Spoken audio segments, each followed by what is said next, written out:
Le monde où nous vivons devient un endroit de plus en plus dangereux. Ni les Nations unies, ni le déploiement de la force de frappe américaine n'ont empêché les conflits ou permis de résoudre les problèmes majeurs qui opposent les hommes. Au contraire, les guerres et les bruits de guerre se multiplient. De nos jours, peu de gens réalisent que des événements imprévisibles, néanmoins d'une importance capitale, commencent à se profiler à l'horizon. Même les experts en matière de politique étrangère admettent qu'ils entrevoient des dangers majeurs, sans toutefois avoir une vision claire de ce que l'avenir nous réserve. De plus en plus de gens se demandent ce qui se passe et s'inquiètent de ce qui pourrait survenir.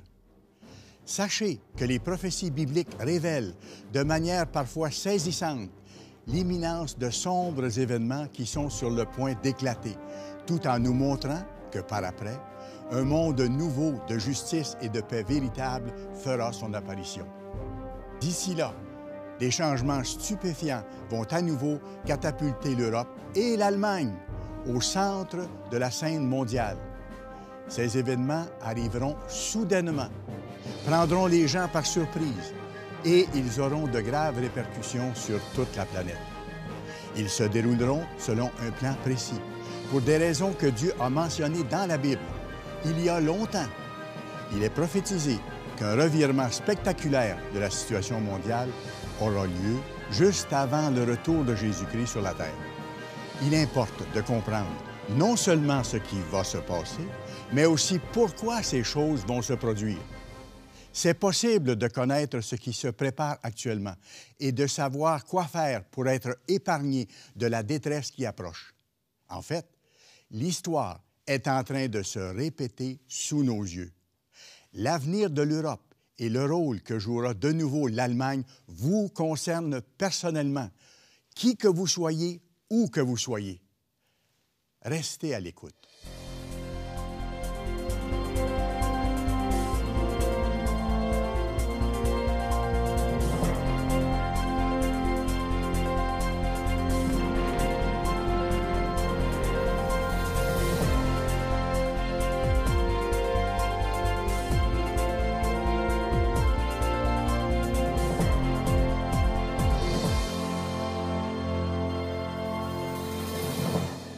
Salut à vous! Considérez les conditions politiques et sociales qui existent aujourd'hui en Europe. Elles commencent à ressembler de façon inquiétante à celles qui prévalaient juste avant les deux guerres mondiales.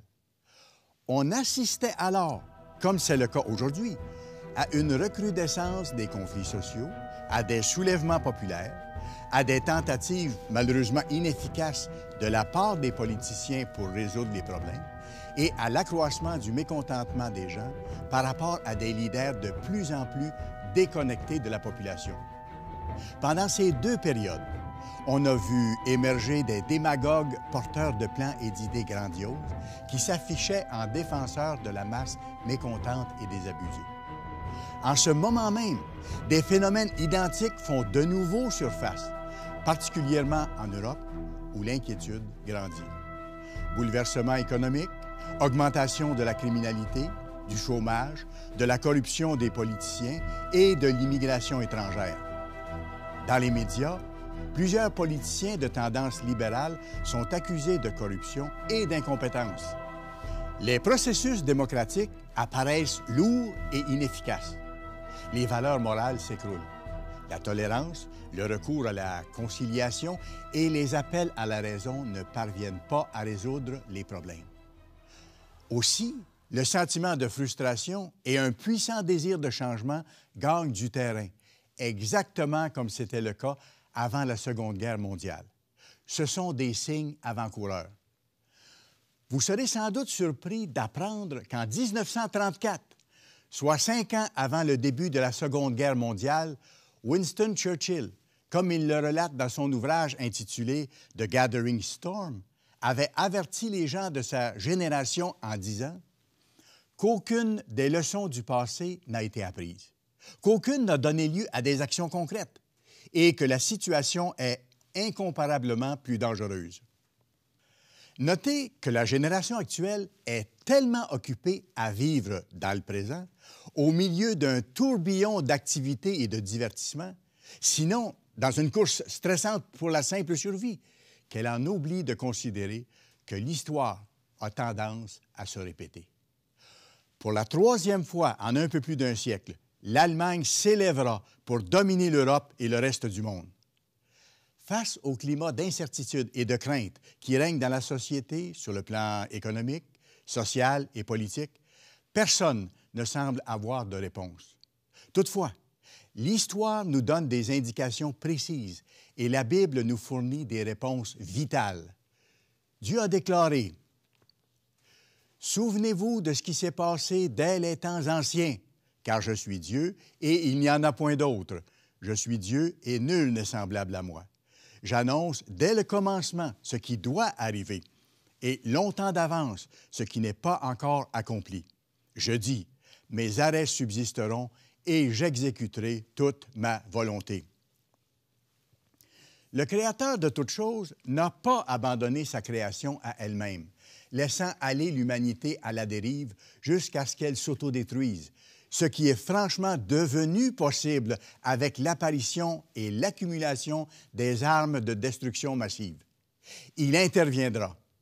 Mais avant, tout indique qu'un quatrième Reich sera constitué et plongera le monde dans une détresse dépassant de loin toutes les horreurs des guerres mondiales précédentes. Dans son livre intitulé « The German Comedy », l'écrivain allemand Peter Schneider déclare que l'histoire se répète, mais seulement après avoir changé de costume. Pour bien comprendre, il importe de considérer les tendances et les comportements anciens qui pourraient refaire surface sous des formes quelque peu différentes. Le comportement des nations au cours des siècles passés est un indicateur de leurs actions futures. C'est pourquoi il est si important d'apprendre les leçons de l'histoire. Pour savoir quel sera l'avenir de l'Allemagne, nous devons comprendre le rôle qu'elle a déjà joué en Europe, ses traits caractéristiques et ses motivations profondes. Il y a déjà plusieurs années, le journaliste italien Luigi Barzini déclarait que l'avenir de l'Europe semblait alors dépendre, comme depuis des siècles, de l'avenir de l'Allemagne et des décisions qu'elle prendrait. Dans son ouvrage « The Europeans », il écrivait ceci. « Elle est devenue, une fois de plus, la nation la plus riche, la plus puissante, la plus efficace, la plus ordonnée, la plus productive, la plus en avance sur le plan scientifique et technologique, ainsi que la plus peuplée d'Europe occidentale. » C'était il y a plus de 20 ans. L'Allemagne était déjà en phase de devenir le cœur d'un colosse européen en formation. Le phénomène s'est poursuivi. Dieu permet cette prépondérance allemande dans un but bien précis. En fait, il utilisera bientôt ce peuple pour châtier les nations israélites modernes, les descendants de l'ancienne nation d'Israël, qui rejettent de plus en plus toute moralité et qui vont même jusqu'à mépriser ouvertement le Tout-Puissant. C'est pour leur bien que Dieu permettra ce châtiment, afin de secouer ces nations et leur faire comprendre que seule l'observance de ces lois peut mener à la paix et au bonheur véritable. Voilà pourquoi il y aura un quatrième Reich. En parlant du peuple assyrien, c'est-à-dire du peuple allemand, leurs descendants, Dieu déclare par la bouche du prophète Ésaïe, « Je l'ai lâché contre une nation impie, les pays modernes descendants d'Israël. Je l'ai fait marcher contre le peuple de mon courroux, pour qu'il se livre au pillage et fasse du butin, pour qu'il le foule aux pieds, comme la boue des rues. » Ces événements sans précédent sont sur le point d'être déclenchés. Pour en apprendre davantage sur le sujet présenté aujourd'hui, visitez notre site www.mondedemain.org. Vous pouvez également utiliser notre numéro de téléphone 1-800-857-2064 en nous laissant votre numéro de téléphone ainsi qu'un bref message et nous vous rappellerons dès que possible. Vous pouvez aussi nous écrire à l'adresse Le Monde de Demain, boîte postale 409, Mississauga, Ontario, L5M0P6, Canada. Pour lire, télécharger ou commander un exemplaire gratuit de l'offre d'aujourd'hui, utilisez le code réponse rapide apparaissant à l'écran. Vous pourrez également y lire ou télécharger notre revue Le Monde de demain et vous abonner à notre cours de Bible. Certaines nations portent encore de nos jours le nom sous lequel elles étaient désignées dans la Bible. C'est le cas, par exemple, de la Syrie, de l'Égypte ou de l'Éthiopie. D'autres nations, par contre, sont désignées dans les Écritures par le nom de leur ancêtre. C'est justement le cas de la nation allemande, qui est identifiée dans la Bible comme étant l'Assyrie. Les Allemands sont les descendants d'Assur, le deuxième fils de Sem et petit-fils de Noé. Voyons ce qu'a écrit l'historien Flavius Joseph au 1er siècle après Jésus-Christ. Assur, qui était le second fils de Sem, bâtit la ville de Ninive et donna le nom d'Assyriens à ses sujets qui ont été extraordinairement riches et puissants. L'histoire allemande compte plusieurs personnages illustres. Bach, Beethoven, Mozart, Strauss, Gutenberg, Martin Luther. De nombreux philosophes et théologiens allemands ont d'ailleurs modelé le climat intellectuel de l'Europe. Les produits de conception allemande sont synonymes de précision et de qualité de par le monde. En fait, dans le développement de la civilisation occidentale, l'apport de cette nation n'a pas d'équivalent. Toutefois, il s'agit aussi d'un peuple très versatile, pouvant subitement changer totalement de personnalité. Les Allemands sont capables de très belles réalisations dans le domaine culturel, artistique et industriel. Mais ils deviennent aussi, parfois, capables des plus horribles barbaries et des plus grandes cruautés. Cette réaction est-elle susceptible de réapparaître? Le développement d'une crise pourrait-il renvoyer leur pays dans la continuité de l'histoire allemande?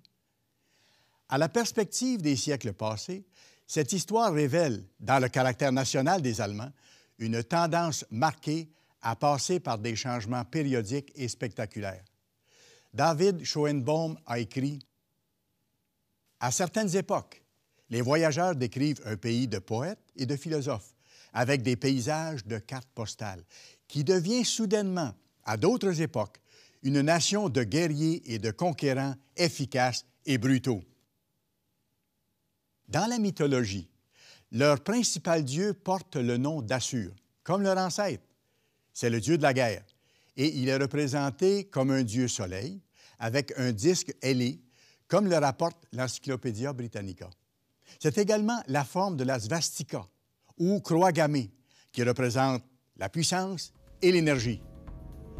L'aspect le plus inquiétant du peuple allemand est sa tendance historique à se transformer soudainement en une redoutable machine de guerre, cruelle et implacable, comme ce fut le cas à la Seconde Guerre mondiale, qui a causé la mort de 50 millions de personnes. Les ancêtres du peuple allemand ont toujours eu ce désir de domination et manifesté une attitude de race supérieure.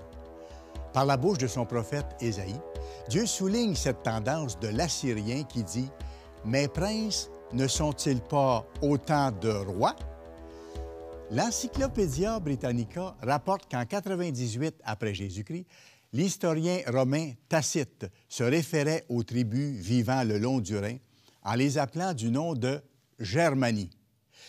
Tacite déclarait aussi que ces tribus étaient toujours prêtes à faire la guerre. Elles ont même infligé une sévère défaite à l'armée romaine. D'ailleurs, l'histoire révèle clairement que les tribus germaniques ont adopté les méthodes romaines: impérialisme, totalitarisme et religion de l'Empire christianisé. Rappelons que le Saint-Empire romain germanique a régné sur les nations d'Europe centrale durant près de 1000 ans, soit de 962 à 1806 après Jésus-Christ. Le roi Frédéric le Grand, qui a régné au cours des années 1700, est un bon exemple des caractéristiques germaniques de force et de versatilité. Au début de son règne, il était considéré comme un humaniste. Toutefois, marchant sur les traces de ses prédécesseurs germaniques pour atteindre la domination, il s'est transformé en un marteau sans pitié. Il n'est donc pas surprenant que l'Allemagne ait tenté de bâtir un empire européen et même mondial au cours des 2 grandes guerres mondiales. Il n'est pas surprenant non plus qu'elle devienne, à notre époque, la puissance dirigeante de l'Europe unie. Cette fois-ci, elle ne prendra pas le contrôle de l'Europe par les armes, mais une autorité absolue lui sera prochainement donnée par 10 nations ou groupes de nations qui lui remettront volontairement leur souveraineté, exactement comme Dieu l'a annoncé. Les 10 cornes que tu as vues sont 10 rois qui n'ont pas encore reçu de royaume, mais qui reçoivent autorité comme rois pendant 1 heure avec la bête. Ils ont un même dessein et ils donnent leur puissance et leur autorité à la bête. La Bible montre que l'Assyrie moderne, l'Allemagne, jouera encore un rôle de premier plan dans les événements qui doivent frapper le monde au temps de la fin. Dieu va de nouveau l'utiliser comme un marteau pour punir les nations israélites et les amener à abandonner leur voie mauvaise. Pour cela, il va amener de loin cette nation guerrière puissante qui sera à la tête de la dernière résurrection de l'Empire romain et qui va attaquer les nations israélites modernes, les briser et même les amener en captivité. Voici, je fais venir de loin une nation contre vous, maison d'Israël, dit l'Éternel. C'est une nation forte, c'est une nation ancienne, une nation dont tu ne connais pas la langue. Elle détruira par l'épée tes villes fortes dans lesquelles tu te confies. Comme vous m'avez abandonné et que vous avez servi des dieux étrangers dans votre pays, ainsi vous servirez des étrangers dans un pays qui n'est pas le vôtre. Dieu annonce clairement que ces événements catastrophiques vont se produire à notre époque et l'état actuel du monde laisse présager exactement la même chose. Pour en apprendre davantage sur le sujet présenté aujourd'hui, visitez notre site www.mondedemain.org. Vous pouvez également utiliser notre numéro de téléphone 1-800-857-2064 en nous laissant votre numéro de téléphone ainsi qu'un bref message et nous vous rappellerons dès que possible. Vous pouvez aussi nous écrire à l'adresse Le Monde de Demain, boîte postale 409, Mississauga, Ontario, L5M0P6, Canada. Pour lire, télécharger ou commander un exemplaire gratuit de l'offre d'aujourd'hui, utilisez le code réponse rapide apparaissant à l'écran. Il est intéressant de noter comment Dieu décrit la nation allemande et le rôle qu'elle doit jouer au temps de la fin. Tu as été pour moi un marteau, un instrument de guerre. J'ai brisé par toi des nations. Par toi, j'ai détruit des royaumes. Ce n'est d'ailleurs pas sans raison que Dieu compare cette nation à un marteau, car dans la mythologie germanique, le dieu Thor était justement représenté avec un marteau.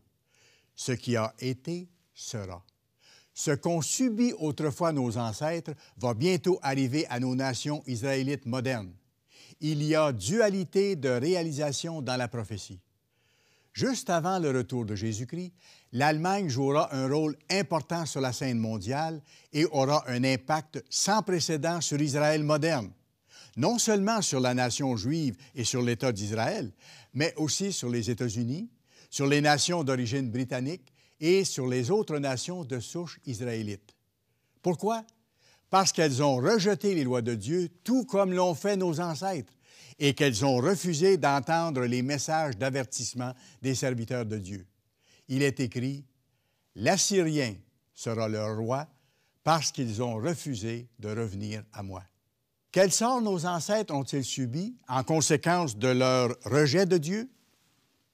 Le roi d'Assyrie emmena Israël captif en Assyrie parce qu'ils n'avaient point écouté la voix de l'Éternel leur Dieu et qu'ils avaient transgressé son alliance.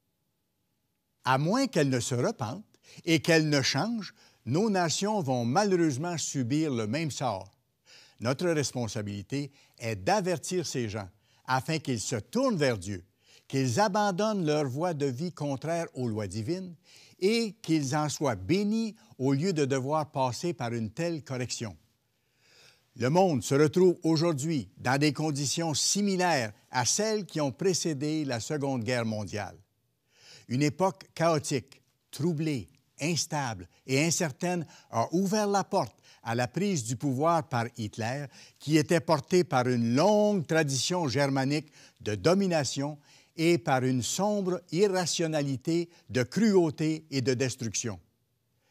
L'Allemagne est de nouveau devenue la nation la plus puissante d'Europe et les Allemands ont le net sentiment que le 21e siècle sera le leur. Ils ont en partie raison, car Dieu permettra qu'il en soit ainsi pour une courte période de temps, avant que ne soit instauré un monde nouveau, un monde de paix et de prospérité réel et durable. Le puissant marteau destructeur est de nouveau dans la main de Dieu pour frapper les nations une dernière fois avec une force et une fureur inégalées, provoquant une détresse sans précédent. Comme le Tout-Puissant l'a prédit, 10 nations ou groupes de nations vont bientôt donner leur pouvoir à la bête, à l'Empire romain ressuscité en Europe. Cet empire sera une union Église-État visant à dominer le monde. Comme l'a constaté Johannes Haller, un historien allemand décédé en 1947, dans la mémoire du peuple germanique, le vieil empire, le Saint-Empire romain, se nourrit d'une époque de grandeur et de splendeur qui doit apparaître un jour pour le faire vivre encore. Il y a plus de 2500 ans, Dieu a annoncé qu'il provoquerait certains événements pour accomplir son plan. En ce sens, la reconstruction de l'Allemagne, après la Seconde Guerre mondiale, la chute du mur de Berlin et la réunification des deux Allemagnes ne sont pas le fruit du hasard. Sous la direction de l'Allemagne, l'Union européenne deviendra bientôt une puissance économique mondiale. Et avant que le monde ne soit plongé dans un cauchemar épouvantable, il y aura une apparente paix et une grande prospérité. Parce que toutes les nations ont bu du vin de la fureur de sa débauche, que les rois de la terre se sont livrés avec elle à la débauche et que les marchands de la terre se sont enrichis par la puissance de son luxe. L'Europe s'imposera donc comme la solution efficace aux problèmes du monde. Actuellement, c'est l'ensemble du système financier mondial qui se fracture et s'effondre. Inflation, déflation, hyperinflation. Les spécialistes et les dirigeants n'ont plus de solution. Aucune de leurs tentatives ne réussit.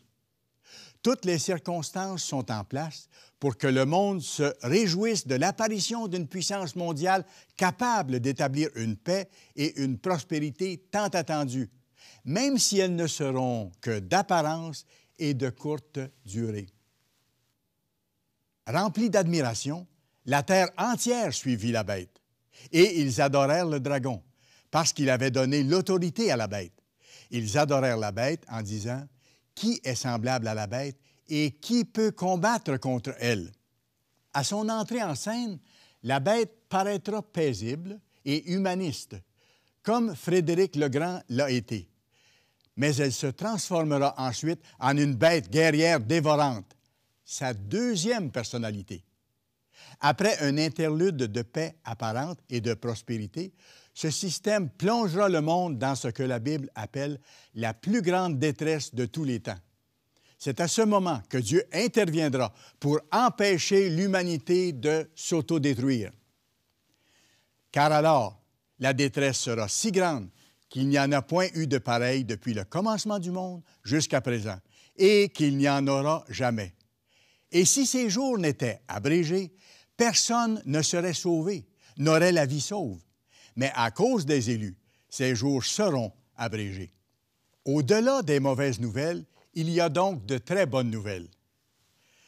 Dans le temps de ces rois, le Dieu des cieux suscitera un royaume qui ne sera jamais détruit et qui ne passera point sous la domination d'un autre peuple. Il brisera et détruira tous ces royaumes-là, et lui-même subsistera éternellement. C'est une promesse divine. Le Christ reviendra pour régner sur toute la terre en tant que roi des rois. L'Éternel paraîtra, et il combattra ces nations, comme il combat au jour de la bataille. Ses pieds se poseront en ce jour sur la montagne des Oliviers, qui est vis-à-vis de Jérusalem, du côté de l'Orient. L'Éternel sera roi de toute la terre. En ce jour-là, l'Éternel sera le seul Éternel, et son nom sera le seul nom. Par la puissance de son esprit, Dieu changera le cœur des êtres humains. Je vous donnerai un cœur nouveau, et je mettrai en vous un esprit nouveau. J'ôterai de votre corps le cœur de pierre, et je vous donnerai un cœur de chair. Je mettrai mon esprit en vous, et je ferai en sorte que vous suiviez mes ordonnances et que vous observiez et pratiquiez mes lois. La guerre n'existera plus. Toutes les nations désireront vivre selon les lois divines.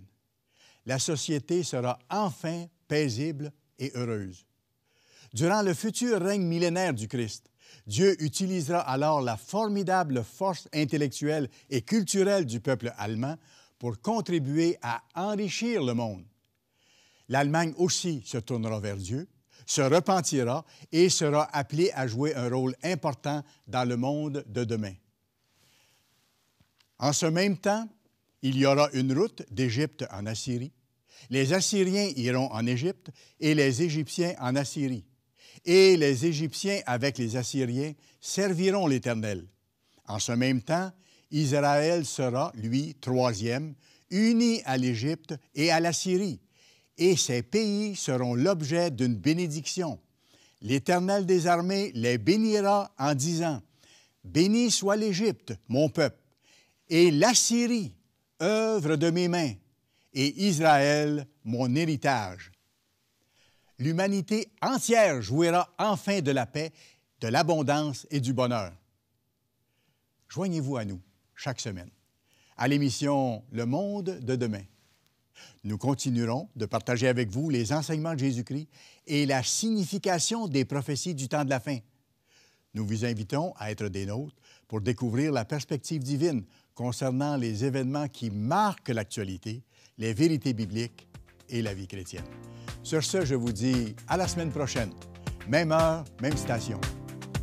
Pour en apprendre davantage sur le sujet présenté aujourd'hui, visitez notre site www.mondedemain.org. Vous pourrez y lire ou commander la brochure « Le Moyen-Orient selon la prophétie ». Cette publication gratuite explique pourquoi Jérusalem est et continuera d'être au cœur des faits saillants de l'actualité. Vous pouvez également utiliser notre numéro de téléphone au 1-800-857-2064 en nous laissant votre numéro de téléphone ainsi qu'un bref message et nous vous rappellerons dès que possible. Vous pouvez aussi nous écrire à l'adresse Le Monde de Demain, boîte postale 409, Mississauga, Ontario, L5M0P6, Canada. Notre site internet www.mondedemain.org vous offre des articles révélant les principes divins qui mènent à une vie abondante et heureuse, en plus de fournir une perspective unique sur les événements mondiaux actuels et futurs.